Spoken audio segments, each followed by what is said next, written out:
Hi and welcome to the Cult TV Sofa. This is a reaction video of the 14th episode of Season 1 of Babylon 5 called either TKO, Co, or the T is silent and it's Co. I'm going to go with TKO. Last time we saw the appearance of the mysterious Mr. Morden, who visited all of the main ambassadors, asking them the simple four-word question, what do you want?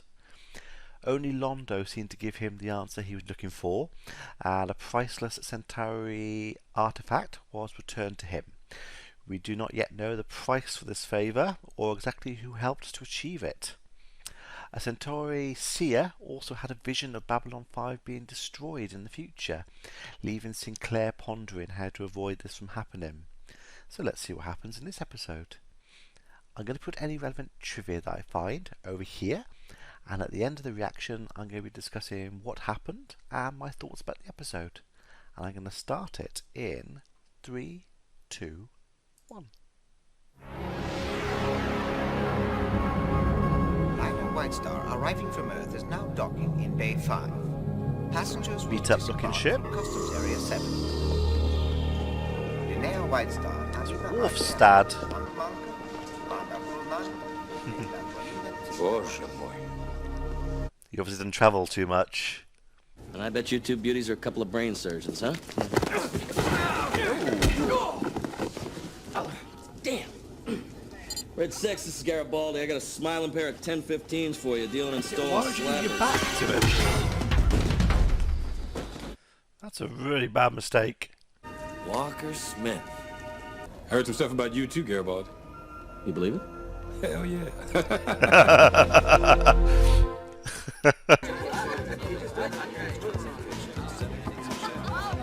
Let's check and see what Garibaldi's drinking. I think it's water. Am I going to space happy? Or are you drinking water? Nothing but. Gave up the rocket fuel a while ago.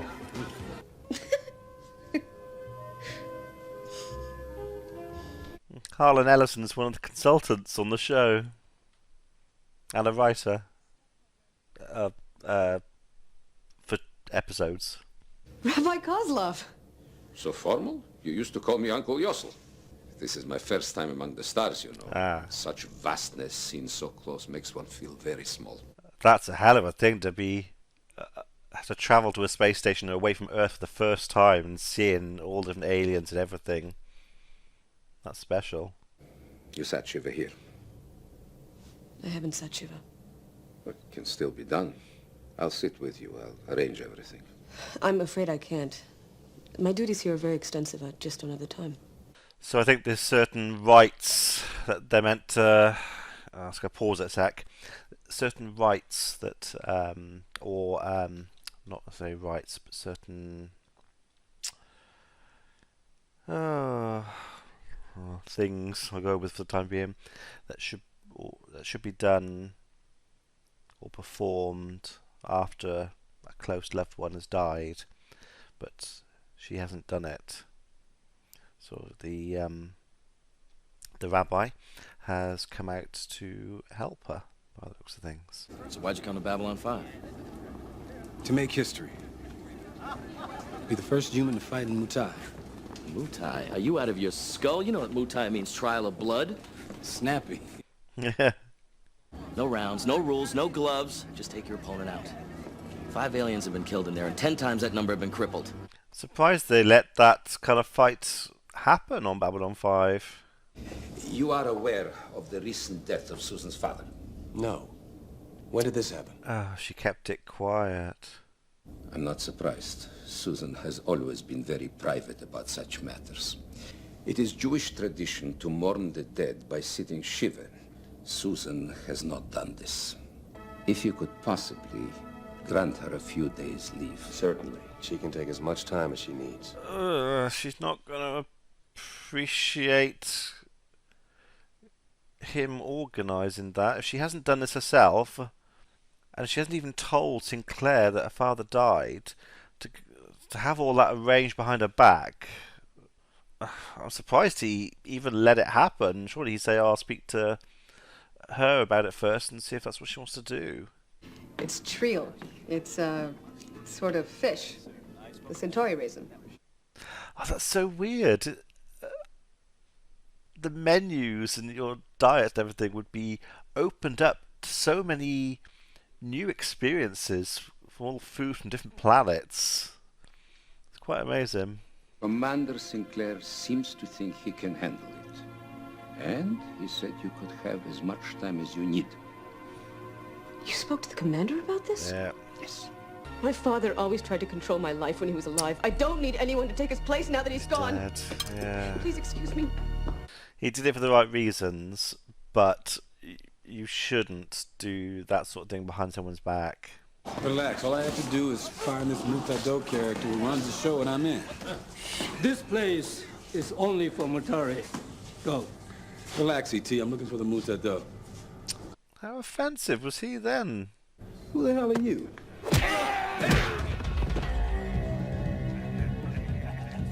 I'm the Mutado. You walk into a room not knowing who you're looking for. You don't insult people. These aliens may be just snakeheads to you, but the Mutai means something to them. You treat it like a tank fight. I'm just going to pause it again. Which,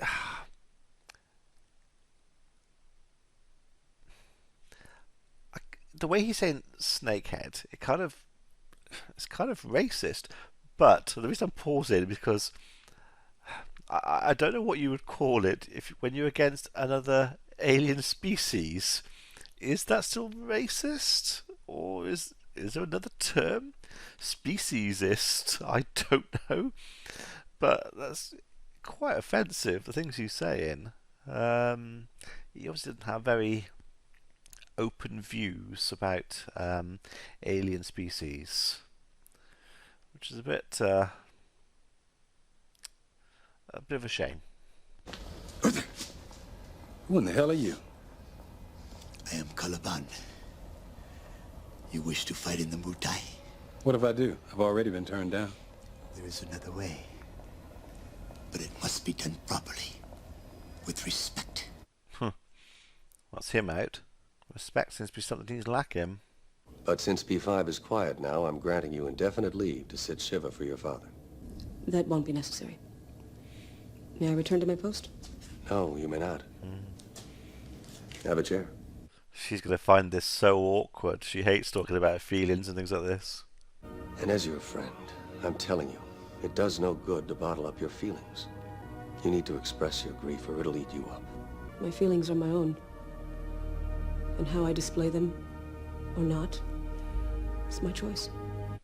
It's true, but it was good advice. I'm a bottler. I bottle up my feelings and emotions.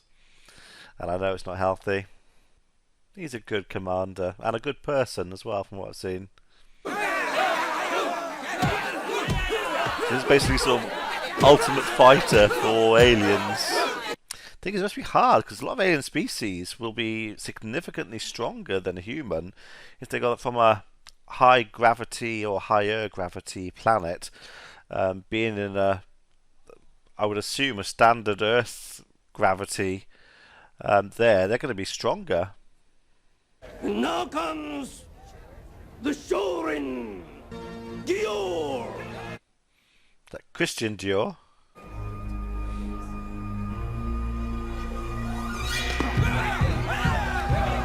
Garibaldi said it was there were no rounds, no rules, but they do seem to have a respect and there's a they perform that ritual at the beginning of the fight before they go into it. Who is brave enough to challenge such a one? I wonder. I am. Oh, surprise.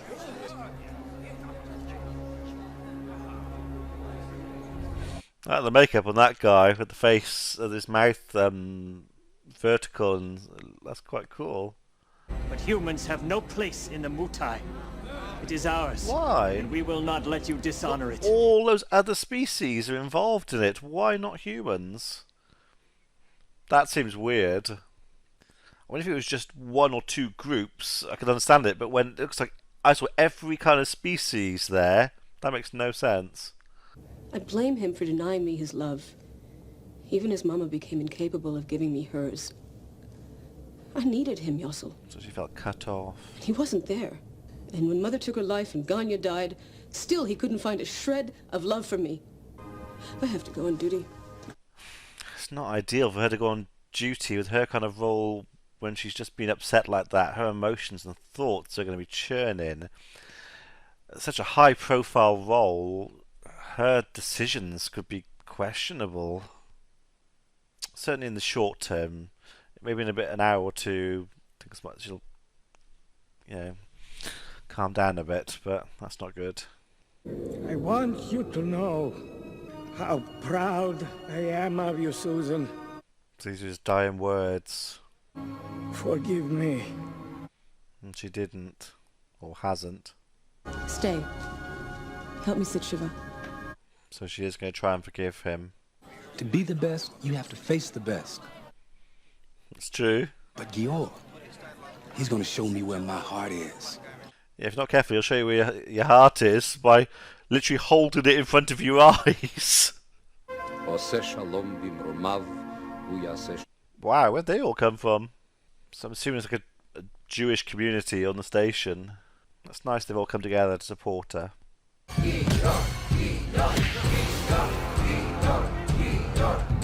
You seem to be blocking those kind of attacks quite well earlier. Why has it suddenly changed?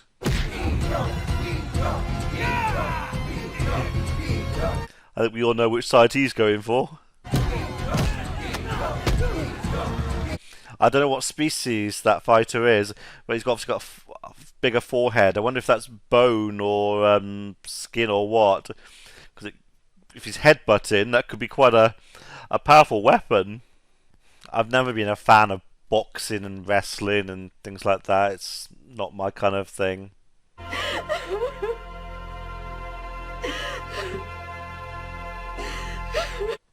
That's going to be hard for her to be crying in front of, well, anyone, yet alone Sinclair. But it's going to have helped her, hopefully.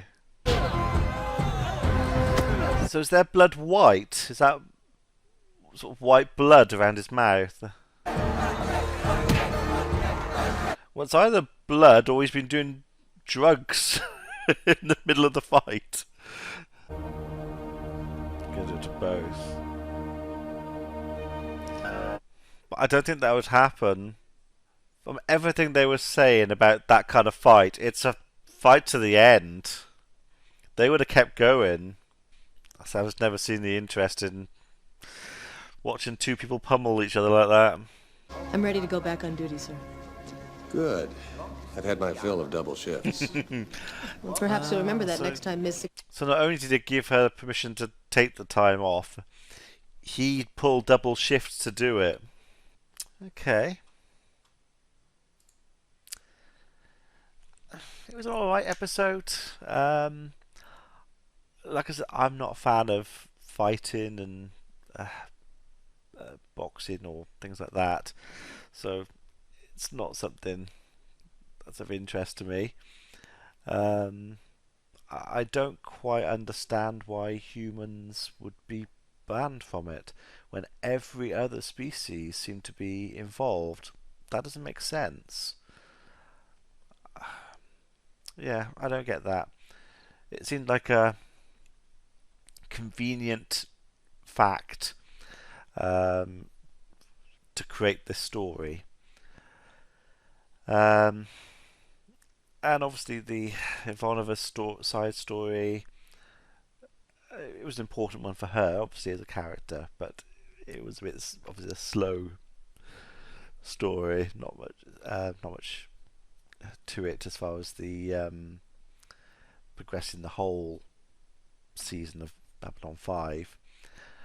And that's all that really happened. It was those two storylines. There wasn't anything else that really happened for the show. The one nice thing was seeing more about how good Commander Sinclair is.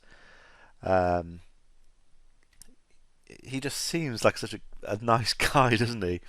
And he's a really good commander. He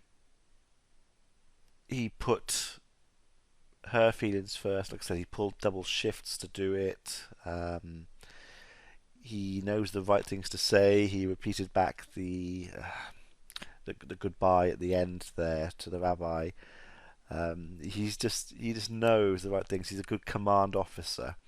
You can see how he, well, I was gonna say you can see how he got to where he is, but actually, it's not all him that got him to where he is. It's a lot of the Minbari as well. He's jumped ahead further than he should have, based on the previous stories we've seen. So yeah, it was an alright episode. As